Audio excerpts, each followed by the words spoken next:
Thank you so much Shreya గారు. అసలు సినిమాలో ఆవిడ చేసినటువంటి పాత్రకి ఈరోజు కనిపించినటువంటి దానికి అంతకుముందు కూడా పవన్ కళ్యాణ్ గారు చెప్పారు మీ ఫిట్నెస్ గురించి, మీ రొటీన్ గురించి.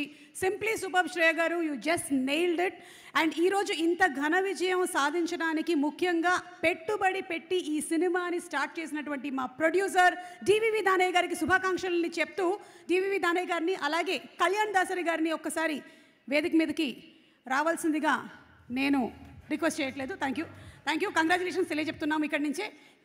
డివివి గారు, కళ్యాణ్ అక్కడి నుంచి లేదంటున్నారు, అందుకని ఒక్కసారి డివివి గారిని వేదిక మీదకి వచ్చి ఒక్క మాట మాట్లాడవలసిందిగా రిక్వెస్ట్ చేస్తున్నాము. డివివి గారు to please come on to the stage.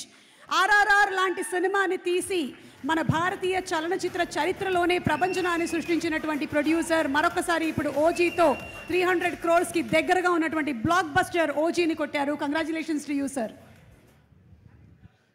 అందరికీ నమస్కారం అండి. ముఖ్యంగా నేను ఈ సినిమా చేయడానికి ముఖ్య కారకులు త్రివిక్రమ్ శ్రీనివాసరావు గారు.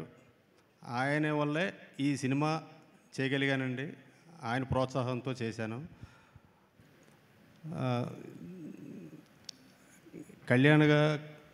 పవన్ కళ్యాణ్ గారు చాలా అద్భుతంగా నటించారు ఈ సినిమాలో.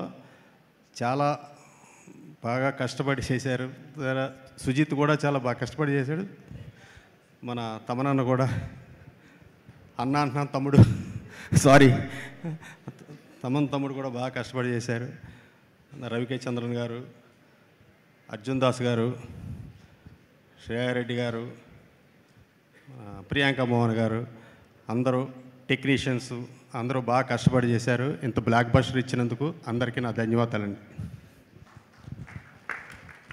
డివివి దానయ్య గారికి మరొకసారి శుభాకాంక్షలను తెలియచెప్తూ, ఈరోజు మనకి నైజాం డిస్ట్రిబ్యూటర్ ప్రొడ్యూసర్ దిల్ రాజు గారు ఇక్కడ ఉన్నారు. వారిని సాధారణంగా వేదిక మీదకి ఆహ్వానించేస్తున్నాము. వారికి కూడా శుభాకాంక్షలను చెప్తూ ఎన్నో సూపర్ డూపర్ హిట్ సినిమాల్ని మనకు అందించినటువంటి గ్రేట్ ప్రొడ్యూసర్ దిల్ రాజు గారికి స్వాగతం.